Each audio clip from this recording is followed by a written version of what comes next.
Good afternoon, and thank you all for joining us for today's conversation about public health, COVID-19, and monkeypox in Idaho. I'm Angela Palermo, a public health reporter for the Idaho Statesman. Since our last COVID event in December, public health continues to be a challenge in Idaho and across the nation. COVID is still infecting people, and even though it seems like business as usual, experts are still advising caution. Outbreaks of the monkeypox virus are making headlines as infections hit record levels across the country. So far, there are only 10 cases of monkeypox in Idaho, but concern about its spread is high. And as kids head back to school and we enter the cooler fall months, there may be the threat of a twindemic with COVID and the flu. Fortunately, we have a couple of guest experts here with us today to discuss just that. You may recognize both of them from our previous live events. So joining us from the Division of Public Health is our state's epidemiologist, Dr. Christine Hahn. Dr. Hahn is a board certified in infectious disease and also serves as a non-voting member on the Center for Disease Control Advisory Committee on Immunization Practices. Also joining us is Dr. David Pate. Dr. Pate spent a decade leading St. Luke's Health System, the largest healthcare provider in the state. He now serves as a member of the governor's coronavirus working group, and you can find him on Twitter at Dr. Pate's blog. Welcome, both of you. Thank you for joining us. I'm going to begin by asking our guests a few questions, after which we will turn to audience questions submitted by readers who registered in advance.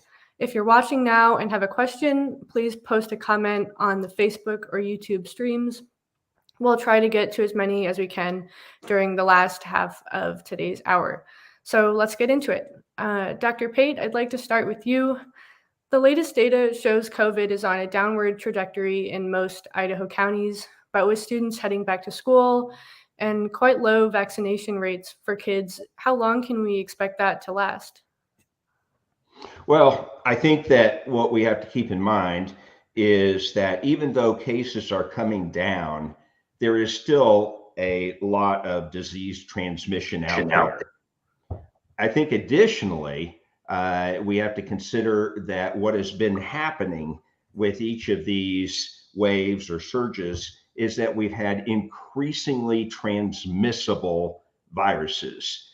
And if you take those two facts and then combine that with we are also taking fewer precautions to protect the spread, I think you have all the recipe for potentially spreading this in schools. And obviously we will wait and see and watch, but certainly that's what I would expect. Okay, Dr. Hahn, I'll turn to you now. In Idaho, just 18% of kids ages 5 to 11 have been fully vaccinated against COVID. Even less have gotten the booster. The rate is about 39% for kids ages 12 to 15.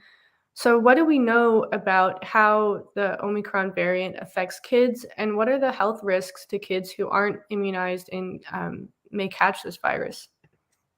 Yeah, thank you. Yes, as you point out, I'm glad you brought this up right at the top of the hour here. Trying to get ready for the fall, in addition to general health messages, one of the most important things is to look at your kids' immunization records. Right? Back to school shots is something parents are very familiar with for all sorts of vaccines. And really, it's a good time to look at your kids' record and see if they might need COVID vaccination, or whether you might want to talk to your doctor about that as you go back for back to school shots.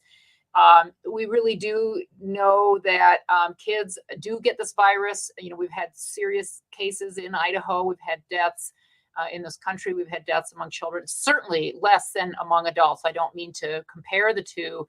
Adults, especially older adults, are at the highest risk. But kids, this is has been proven to be more deadly than the flu. A lot of parents will get their kids a flu shot because they've seen how getting their kid their flu shot keeps them in school, keeps them healthy. It's a lot less worry for the parents. The parents don't have to miss school with a sick kid. And I would consider COVID along the same lines, but even more likely that a kid will end up home sick with COVID than with flu this year. So it's something for parents to think about. We'd like to see better immunization rates. I have a kiddo just started school in the Boise school system, and he's vaxxed and boosted, and I'm really glad. I mean, I know it's not 100%, but he spent a year doing home online school during the pandemic, and I want to keep him in school. I don't want him to miss another day. So I really do urge parents to take this opportunity to think about how to keep their kids safe and focusing on vaccines. Of course, for some kids who have special health conditions or special health needs, they may want to consider, whether masking at times. I know that's hard socially. Some kids that's not an option for them. They won't do it. They might do it when they're walking out the door, but they might not show up at school like that. I totally understand that. But I hope there's a culture at schools where that's acceptable for kids who just feel more comfortable, who might have underlying asthma or other health conditions that they feel that they might get a serious case of it. So there are things parents can do to try to keep their kids safe. And those are just the main ones. Okay, well, that leads me into my next question for Dr. Pate. Are there other vaccines kids should be getting as they get back into the classroom, like perhaps for the flu or polio? Yeah, so certainly all the childhood vaccinations that are recommended for a reason. And even you mentioned polio, even though we largely eradicated polio from the United States, we now see a resurgence, largely because of people coming from international locations coming to the United States and then being able to expose those who have not been vaccinated. So certainly we want to make sure that your child is vaccinated for polio.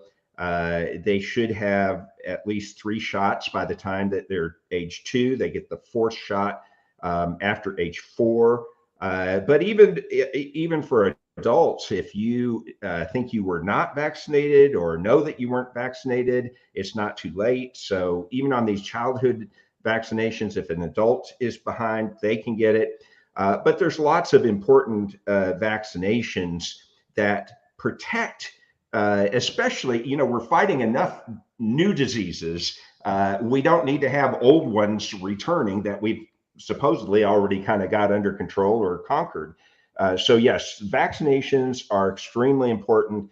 And this fall, while we have increasingly transmissible the COVID virus, and then we'll wait and see what happens with monkey virus, but we certainly have evidence from looking at the Southern Hemisphere that we may be in for a worse flu season than we've had in a while. And so flu vaccination also will be very important. Not yet, probably you'll want to talk to your doctor about this, but that'll be kids and adults, probably the end of September. I typically tend to get mine more towards the middle of October, but that's going to be, somewhere around there, you're going to be wanting to check about your flu shot. Okay, Dr. Hahn, the CDC recently eased its COVID guidelines. Unvaccinated people who are exposed to the virus are no longer required to quarantine at home, and those who do test positive are only required to isolate at home for 5 days. Are you worried at all that the CDC's isolation target is too short and we may be sending people, back to the workplace, back to school when they're still infectious? Yeah, thank you, Angela, for that question. I think one thing we've learned, all of us have learned, is that nothing's black and white and nothing's easy. So the CDC had to make a careful decision based on the data showing when people are most infectious, which is early on. And so they want to make sure people do stay home. And also balance that with people's need to work to be able to get back out in the community. I think you may have mentioned this, but even though people can get back out there after 5 days, they are encouraged or recommended to wear a mask for those days 6 through 10. So to keep keep just even that small chance that they might still have a little bit of infectious virus in them to keep from spreading it. So I think CDC's recommendations are trying very hard to strike a new balance for a virus that we can live with, as it were, and keep society open, keep people going to school, going to work as much as possible while still protecting others. Okay. Dr. Pate, in the past, you've been critical of the way some local school districts are handling their COVID prevention plans this fall. And given what we know about the virus and the way it spreads through respiratory droplets, what are the most effective strategies schools can take to mitigate the spread? Yeah, so my criticisms of school, let me first say, I understand schools have and school boards have a really, really tough job. And, there's very few things that they're going to be able to decide that somebody's not going to be unhappy with. I think what my criticisms of schools have been is, first of all, a lot of schools that have treated this as kind of a binary decision. Are we going to require masks or not? Well, there's a whole lot more to be considered than that, because I understand we've gotten to the point where, masks are just, perhaps just not practical that somebody can, any school could require. But if you say, okay, well, we're only going to make masks optional, that shouldn't be the end of the discussion. Then the discussion should be, okay, well, if we're going to do that and understanding we're going to be taking risks, and like you just discussed with Dr. Hahn, that while most people are contagious early on, we do know that there could be up to 25% of people that may still be infectious as long as day 8 or so. So we could be having kids come back that potentially could be infectious. So what other steps are we going to take? And I just don't hear any of those discussions. And sometimes, what I see a lot of times in plans is that they really focus on cleaning surfaces, hand sanitation and all, which, listen, that's important. That's good. Lots of things get transmitted through people's hands and surfaces and so forth. But that's not a significant route of transmission for COVID-19. So if that's your COVID-19 plan and you think, boy, aren't we doing a great job because we're cleaning surfaces and washing our hands, you're mistaken, because as you mentioned, the major modes of transmission are either aerosols or droplets, and those get in air streams. And so really the focus should be, if we're not going to have masks, then let's talk about air handling and air filtration, those kinds of things. I have been particularly critical of West Ada, but let me just give them a shout out that at least on the most recent plan I looked at least they're one of the few schools that I've seen address that they are going to have air circulation of at least 4 to 6 air exchanges per hour. And so let me give them kudos for that, because that is going to be helpful. But schools need to have a multi-layered approach. And then the other thing is, a lot of the plans don't make any adjustments for, well, what if we are having a big surge? What if 10% of the students are out sick? What if 20% are out sick? Are you not going to change what you're doing? What if 20% of the teachers are out sick? So there needs to be plans that, when transmission is going up, we increase our protective measures. When cases are going down, we flex down. I don't see those in most school plans. Okay, thank you, Dr. Pate.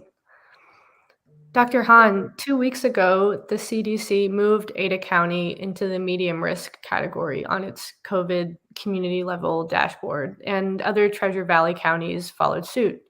Previously, many of those counties were in the high-risk category, where the CDC recommends universal indoor masking, among other measures. Of course, many residents gave up on social distancing and mask wearing long ago, and it feels like it's business as usual. Do we still consider this a pandemic? Yeah, first of all, I think we have a visual. You mentioned the community levels for the various counties in Idaho, and yes, thank you. That we have a nice visual. So this changes. This is updated by CDC every week, and so it's kind of hard to keep tabs on. We of course look every week to see what's changed, and as you can see, most counties in Idaho are now considered to be in the low or medium level, not at high level. Just the counties in red or orange are the ones that are at high. So that's good news, because it means that for most of us right now, the recommendation is not that we need to do indoor masking every time we go into we don't. None of these are requirements, but it's not even recommended, I should say, that we would mask in indoor settings, universally. We can always do it if we're particularly, first of all, if we're particularly at risk. It is never a bad idea to, in a public situation where you might be around a lot of crowds, or you can't control who you might be talking to or brushing up against or close to for a period of time. It's never a bad idea to wear a mask if you want to protect yourself. But yeah, for most Idaho counties now, we are no longer in that situation. That said, the question of when is the pandemic over and when do we start talking about the new normal, I think we're shifting into that mode. As an epidemiologist, we have usually talked about pandemics from a couple different perspectives. One of them is when something is endemic, that usually implies that it's here to stay, and it does X every year. So for example, every summer now we're seeing cases of West Nile virus. I remember the first year that West Nile came into our state, and a few years later when we had a very bad summer, that was 2016, very bad summer of West Nile cases. Excuse me, or was it? Yes, 2006. Excuse me, getting my decades mixed up. That's sad. So it was first documented in the United States in '99. So a brand new virus. We certainly wouldn't have called it an endemic virus at a time. It never became a pandemic, but it certainly wasn't endemic. Now it's here. It's in our mosquito population reliably every year. It's in our, we have birds that unfortunately die from West Nile, and we have some human cases. So that's become endemic.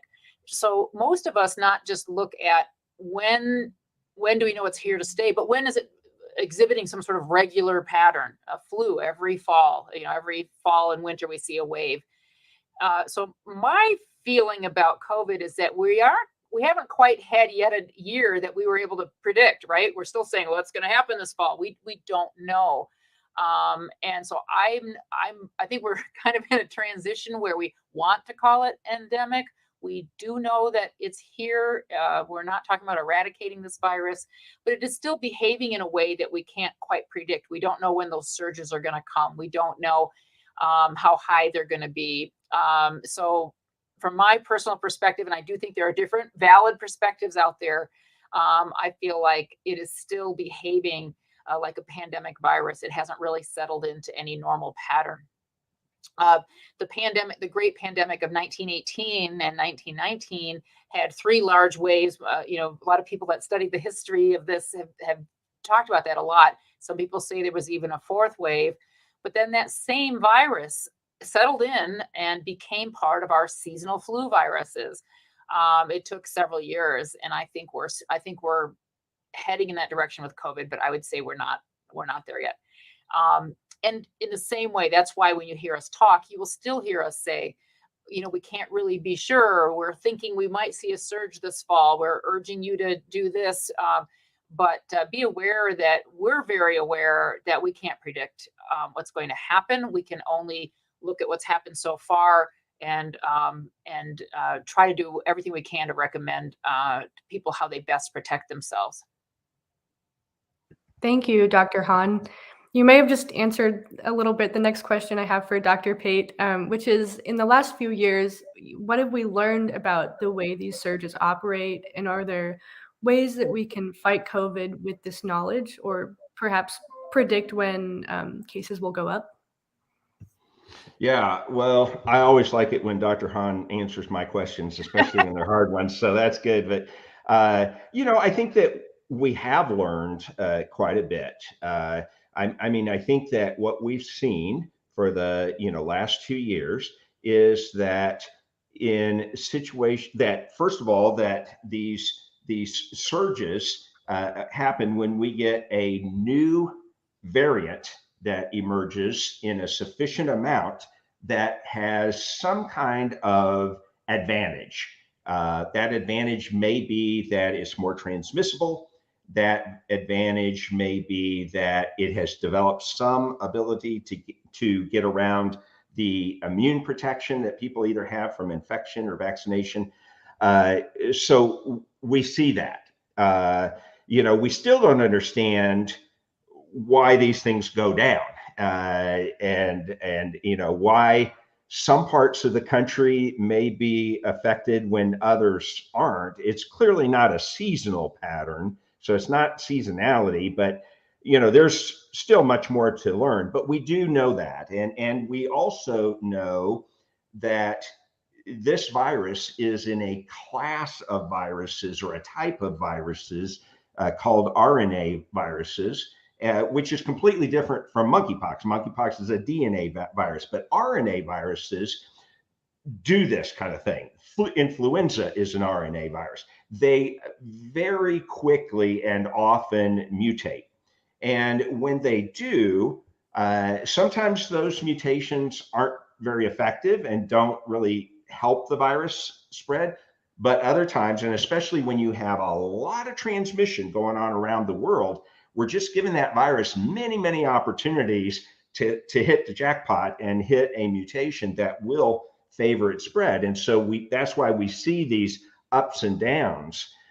What we saw in the first 2 years is we saw at times the virus taking some very, very wide changes. So for example, when Delta came last summer and through the last half of last year, that was a big change from what we'd had before. Then we had another big change with Omicron when it started last December, beginning of this year. But what we've seen this year is kind of continuous fine tuning, not real marked changes from how the virus was, but these fine changes that give a mutation that really helps it spread even better and take over for another one. We've learned that there are ways to protect yourselves. Dr. Hans mentioned the best way is get fully vaccinated. And if you are in the group that can be boosted, get boosted. But we also know that at times when there's not as much transmission, you can be more liberal with what you do. At times when there's a lot of transmission, that's the time to think about, am I going to be in a big group if I go to this event? Do I know if those people are vaccinated? Am I going to be real close to people? Is it going to be indoors or outdoors? We know that outdoors doesn't prevent you from getting infected, but it's always safer than anything that you do indoors. So I think we have learned a lot. I don't know that many people have learned these lessons or will learn the lessons for the future, but we'll see. But we've learned a lot. Thank you. Back to you, Dr. Hahn. The virus has been circulating in the US for over 2.5 years now, right? And some people are still convinced they've never had it, myself included. From what you know, is there a substantial percentage of the population that has not yet been infected with COVID, or have they likely been infected and not known? Yeah, that's a great question, because most of us don't get tested. I'm in your camp. To my knowledge, I've never had COVID. But of course, I've had vaccines. So if you tested me right now, you'd see antibodies. And there are ways, usually only used for vaccine studies and studies like that. There are ways to tell those antibodies apart a little bit. There's a way to tell, but not that's available through your doctor's office. Usually, those are kind of special research types of tests usually. So yeah, there are those of us that don't think we've ever been infected, but if you did a special test on me and said, "Oh yeah, you have had it," I'd be like, "Yep, that can happen." We know that some people get it and are completely asymptomatic. We all have heard stories about people who get tested, let's say for travel. For a while you had to be tested to get on an airplane if you wanted to come back to the United States, that type of thing. And to their surprise, they test positive. There's always the chance it's a false positive, of course, but for many people, they're like, "Oh yeah, I was exposed, and my family's sick, so it makes sense, but I'm asymptomatic." So yeah, most Americans have some immunity to this virus now, whether it's through having been infected in the past or whether it's through vaccination or both, and that's great. The problem is, as I think we'll probably talk about, and because it's just a constant struggle, is there's no way to know that what you have right now from having been vaccinated or having been infected or from either having a combination, we don't know if that's going to fully protect you against that strain that's coming along next, or even the strains that are circulating now. For people that had Delta, for example, we know that they're not as well protected, very well protected against Omicron. We saw people who had Delta, or I should say, they don't know they had Delta for sure, but they had COVID right during when that was pretty much all that was circulating. So they could be pretty sure, yep, I probably had the Delta. And then many of those folks got reinfected with Omicron.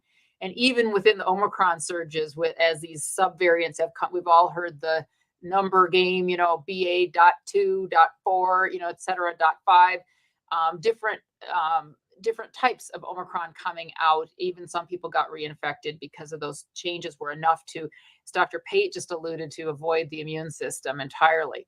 So the case numbers have gone up and down over time. But we know that the people that got immunity, let's say some time ago, even from getting vaccine or getting the infection, that is not a perfect immunity. They still might be susceptible to future variants. And for now, our best tool is to continue to watch for new recommendations about boosters.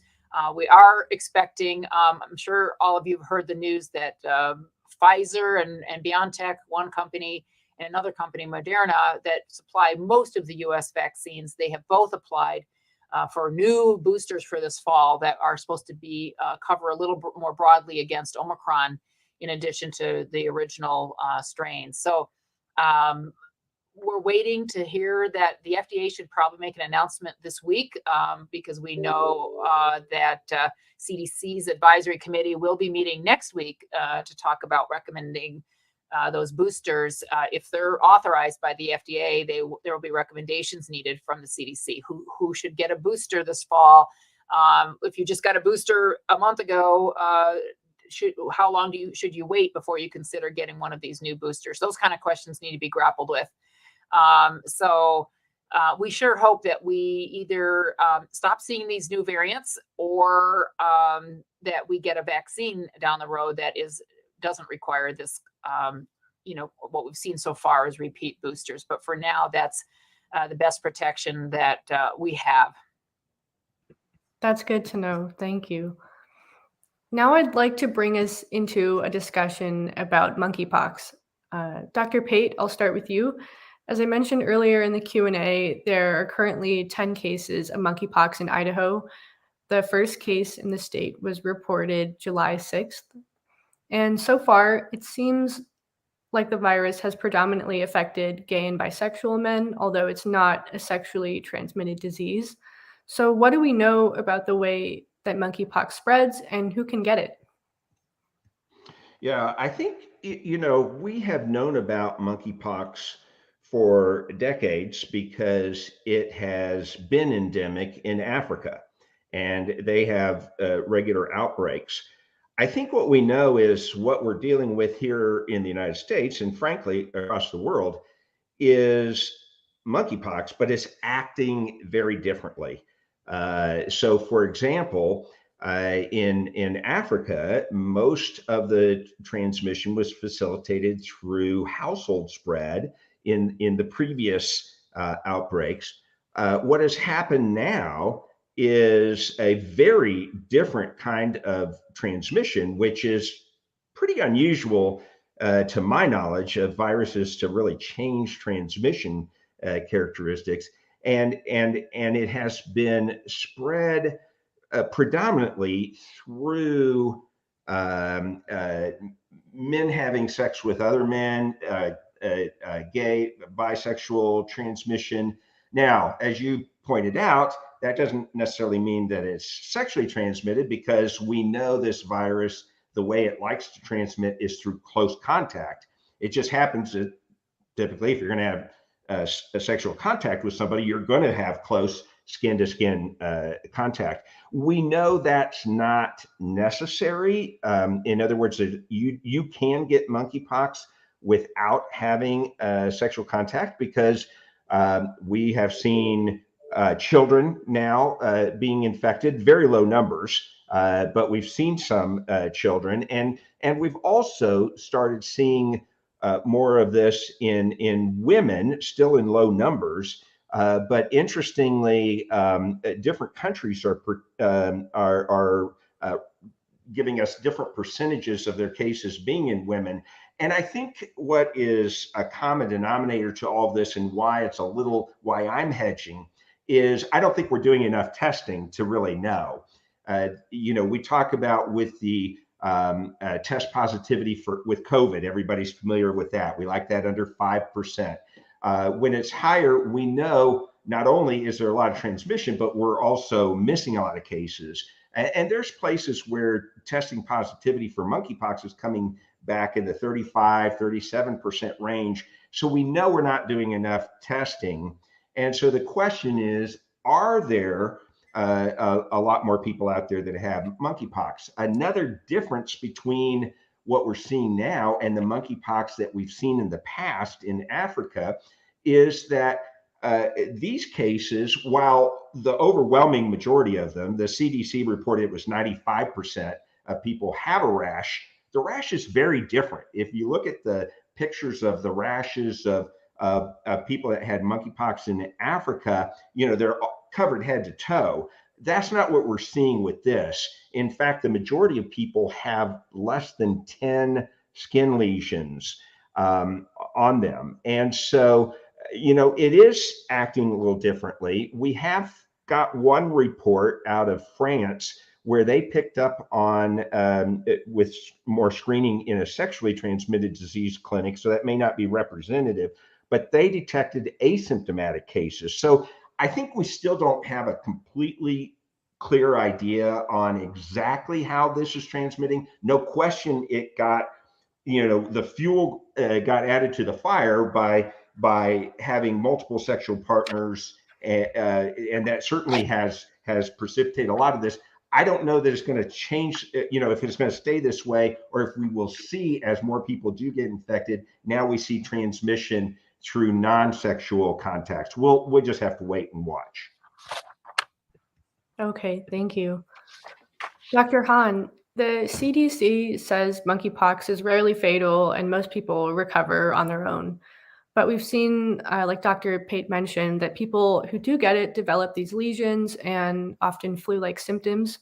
Could you maybe expand more on what the symptoms of monkeypox look like and how they can vary from person to person? Yeah, thank you for that. I think, as Dr. Pate alluded to, one of the most important and interesting things about this outbreak is that even though the disease has been known for decades in humans, first described in monkeys where it got its name, but monkeys aren't actually the natural host of this virus. And they're probably going to rename this virus at some point, because monkeypox is basically a misnomer. It's very catchy, and we're all going to remember it, but it's not really where this virus lives. It's probably in rodents, small mammals, that type of thing. But this virus, again, we all thought, was training in infectious disease. We all learned about it. One of those tropical diseases, you'd probably never see a case. And these were usually seen in children. There are only some African countries in which it's endemic. It's not even throughout the entire continent. And these are thought to be children who would maybe come across, rodents or small mammals in the wild and maybe handled them, as kids will do. And then infection might spread from them into the household, like Dr. Pate alluded to. What we're seeing now is so different that even though this virus has been known to science and the medical world, and certainly people living in those endemic regions of Africa, now we're seeing things so differently that we're learning. It feels like in a lot of ways it's acting like a new virus. In some ways that's good. The death rate, as Dr. Pate alluded to, there have been no deaths in the United States due to this virus reported.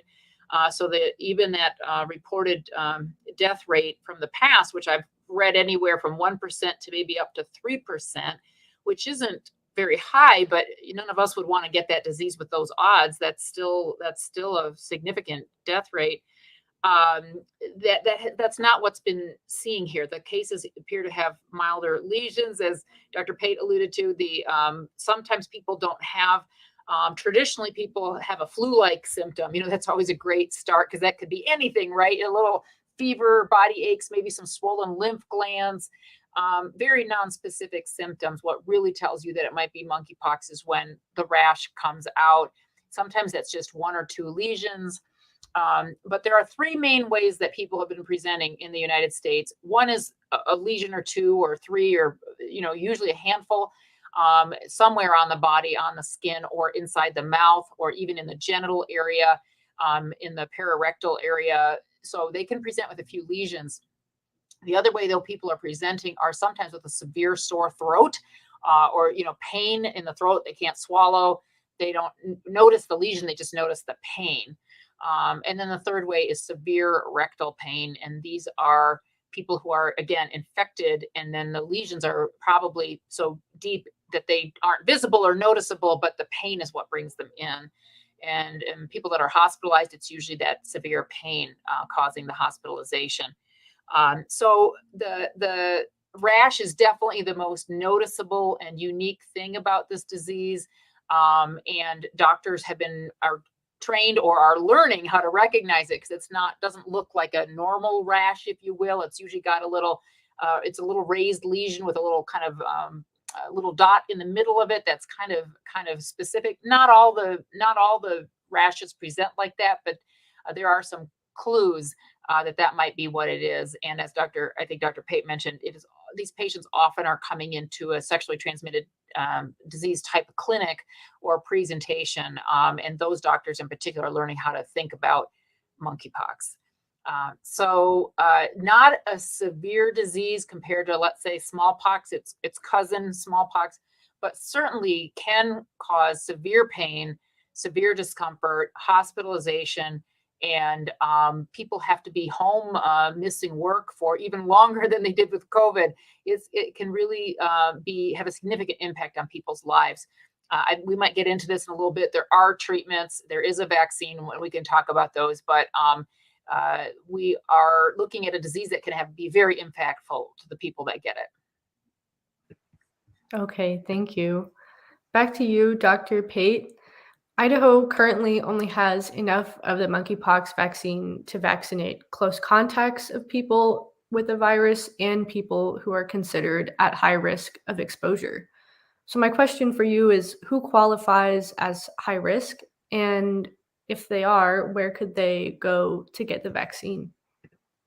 Yeah, well, and this is going to be evolving as more vaccine is produced.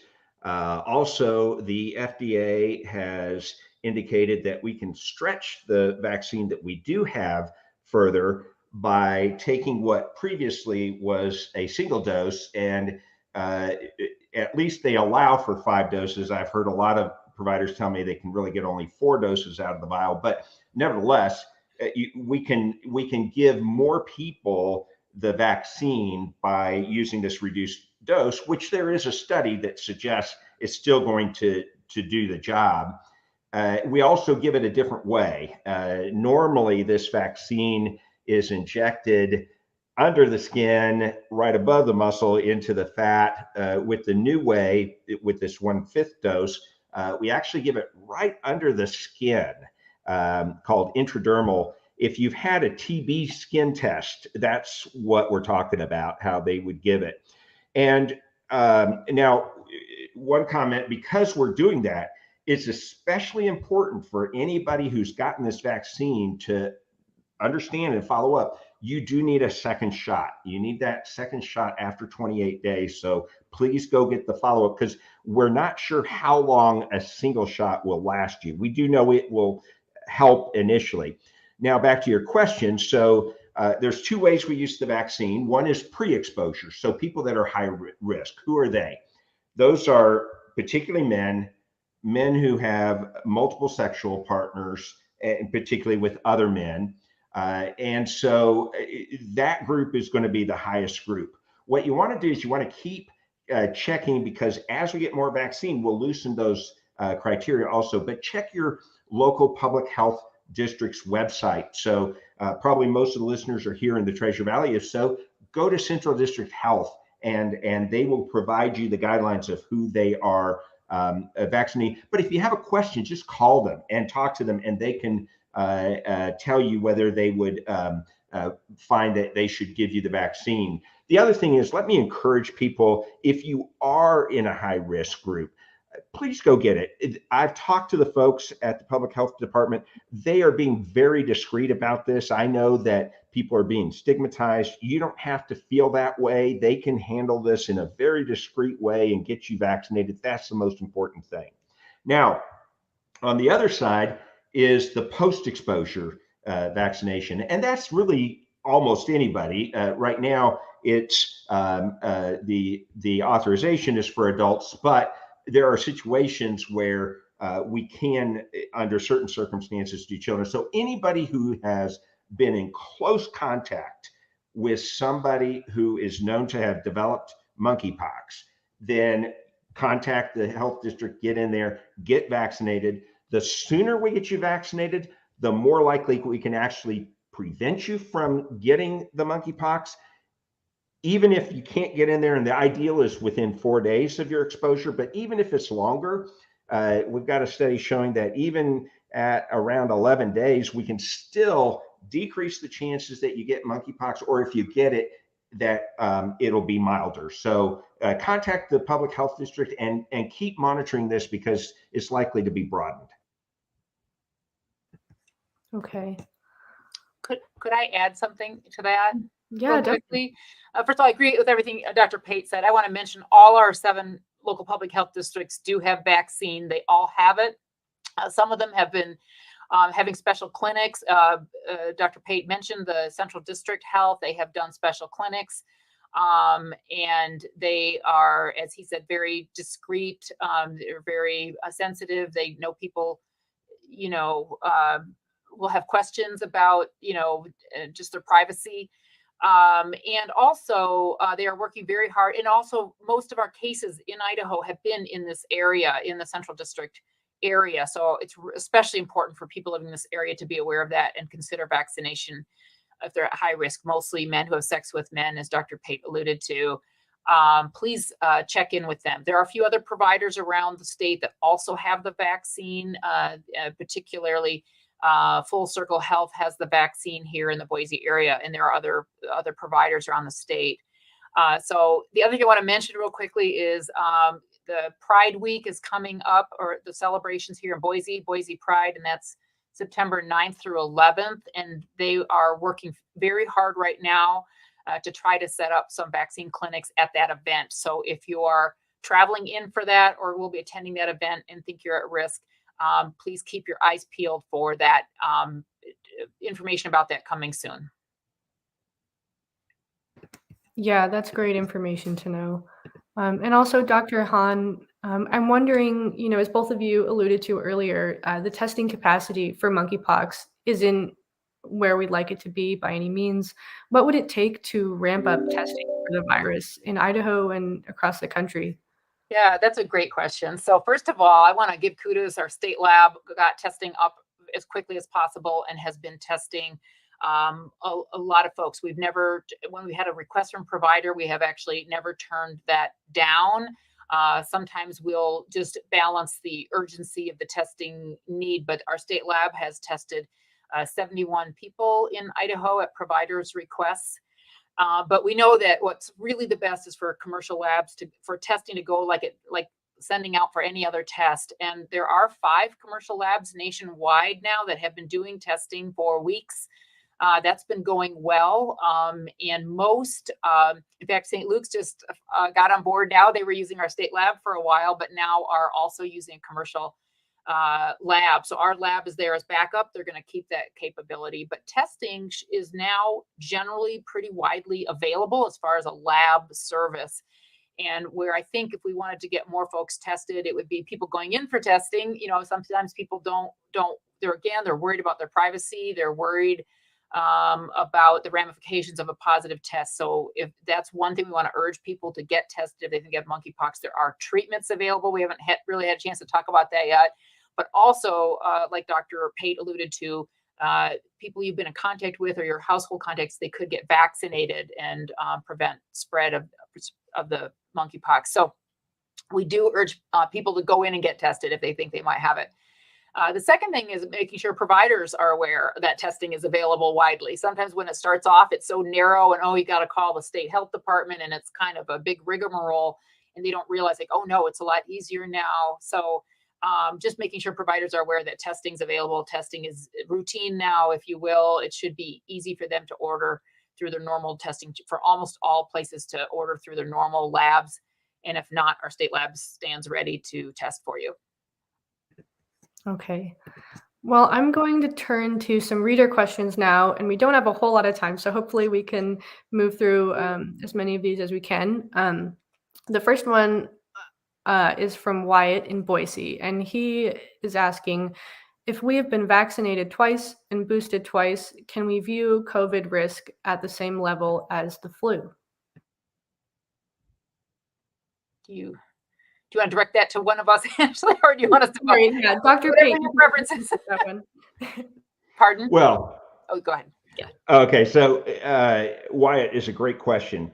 I think if you've been fully vaccinated and fully boosted, what you can consider is that you have done everything you can to protect yourself against severe disease, hospitalization, and death from a vaccine standpoint. I don't think you can say that you are as protected from COVID as you are from influenza, because we still see, we haven't talked about long COVID. We haven't talked about some of the post-COVID complications that people can get. And there's been some recent studies comparing them, and they're still higher in COVID than they are in, say, influenza, for example, having blood clots, but also this long COVID. And, we really don't understand it yet.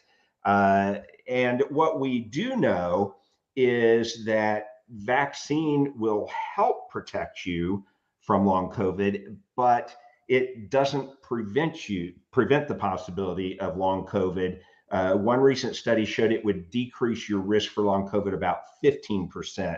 So I think that the way to approach this is, especially if you are at higher risk or if you are concerned about long-term health consequences, that getting fully vaccinated, fully boosted, that's the best thing you can do. But you still need to layer these protections. And so, for example, again, when disease transmission goes up, you still need to decrease your exposure to others, wear a well-fitting mask, et cetera, those things to be sure. Okay, I'll direct this next question to you, Dr. Hahn. This one's from Robert in Meridian.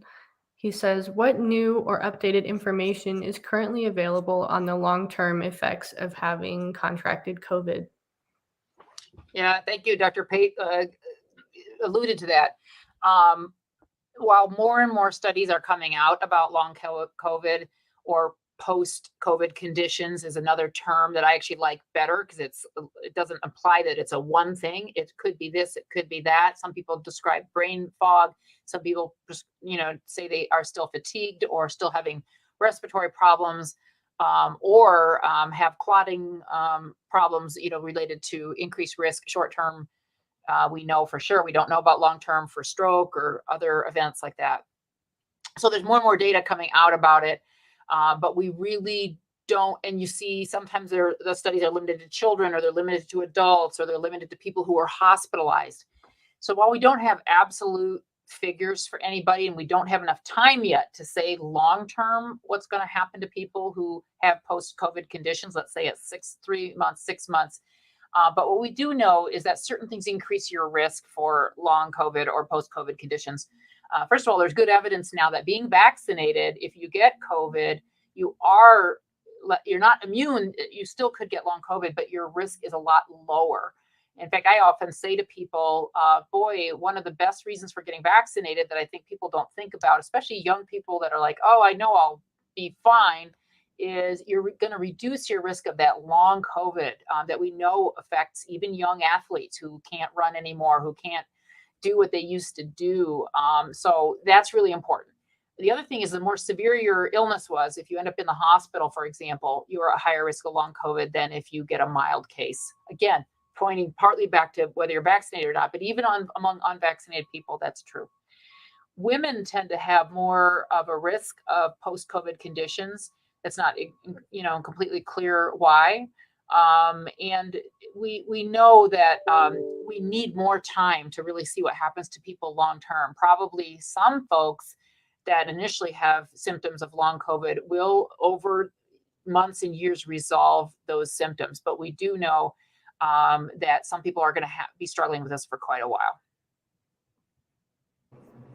Okay. And you maybe touched on this a little bit earlier, but for people who are suffering from long COVID, what are the treatments available? Is there any way to help them? Do you want and Dr. Hahn, you can follow up. Since I was already going down the path. Yeah, first of all, yes, I want everybody who believes they might have long COVID to talk to their provider. The answer that you'll see over and over again in the medical literature and stuff is to go talk to your primary care provider. You don't want to go into urgent care and think that they can help you with this. But if you have a long-term doctor or a nurse practitioner who you work with regularly, talk to them about your symptoms. There are lots of things that can be done. Many of them are symptomatic relief. So helping you maybe breathe easier with breathing treatments, maybe helping you with fatigue, recommending exercise or wellness programs and things like that. So there's no specific treatment right now. There's no evidence that this is, let's say, for example, the virus is persisting and we need to treat you with an antiviral medication. But there's lots of clinics that are starting to get started.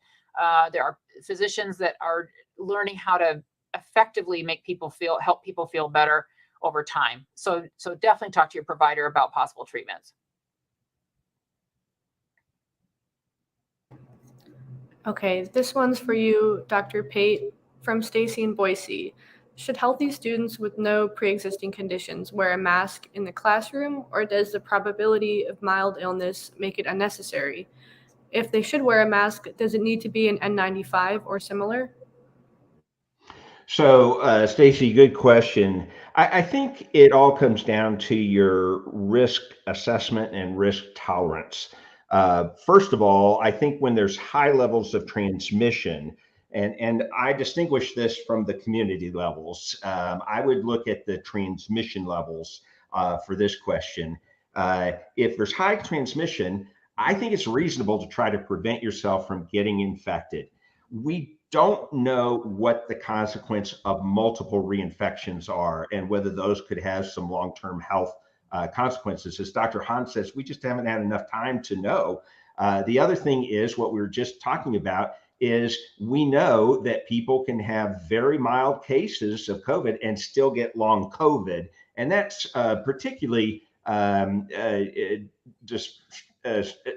causes me distress for someone your age to have to deal with that. So I think, yes, when there's high transmission or when you live with somebody that's at high risk or you yourself are high risk, you really should wear a high quality mask. What do we mean by high quality mask? Well, early on when the versions weren't so transmissible, we talked about cloth masks, surgical masks. We're beyond that now. And so, yes, if you want to fully protect yourself, you need a well-fitting KN94, or an N95, something that's a high quality mask that gives you a very good seal around your nose and your mouth.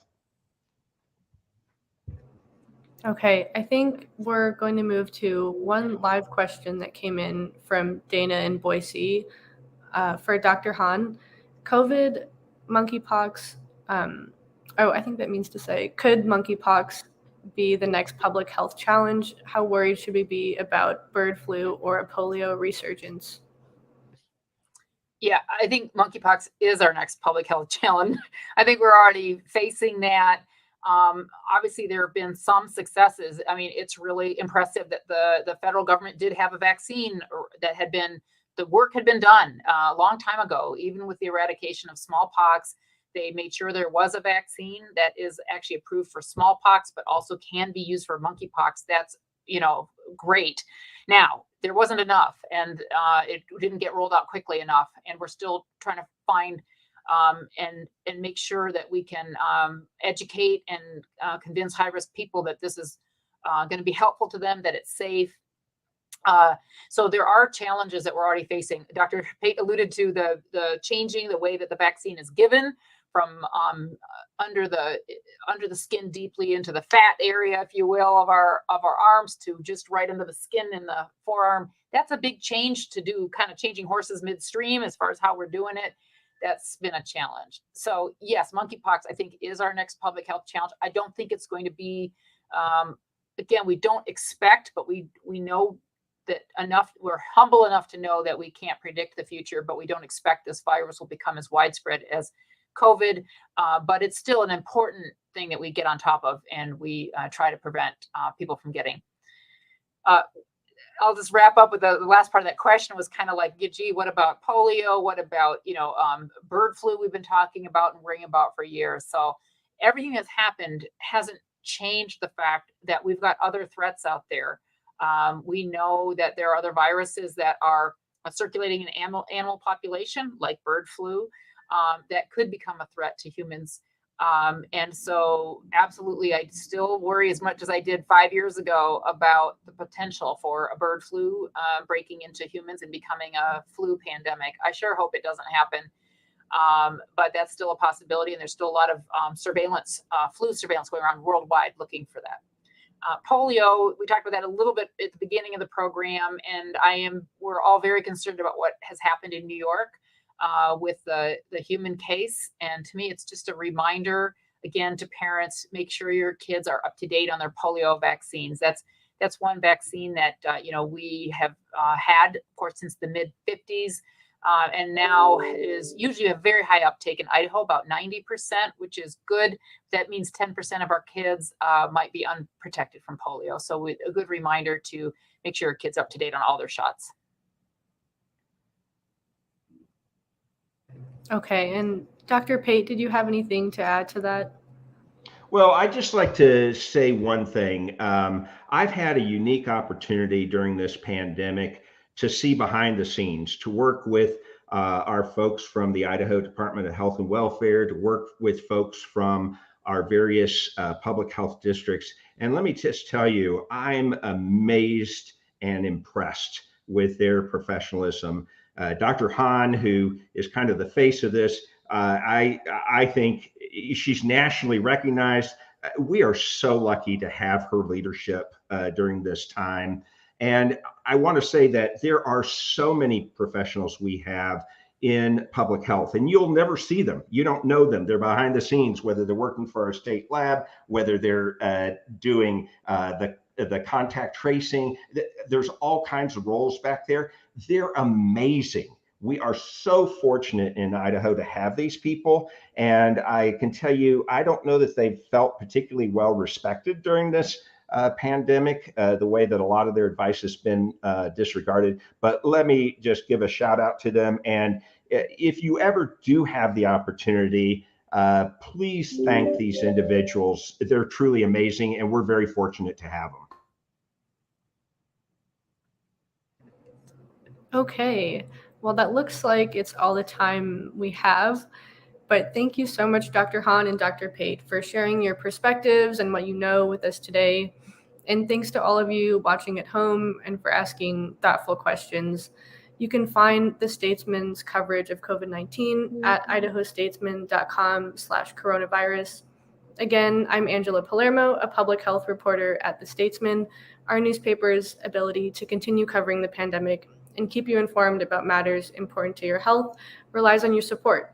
If you like this event, please consider supporting local journalism by subscribing at idahostatesman.com/subscribe. Thanks again, everyone. Stay safe and healthy. Thank you.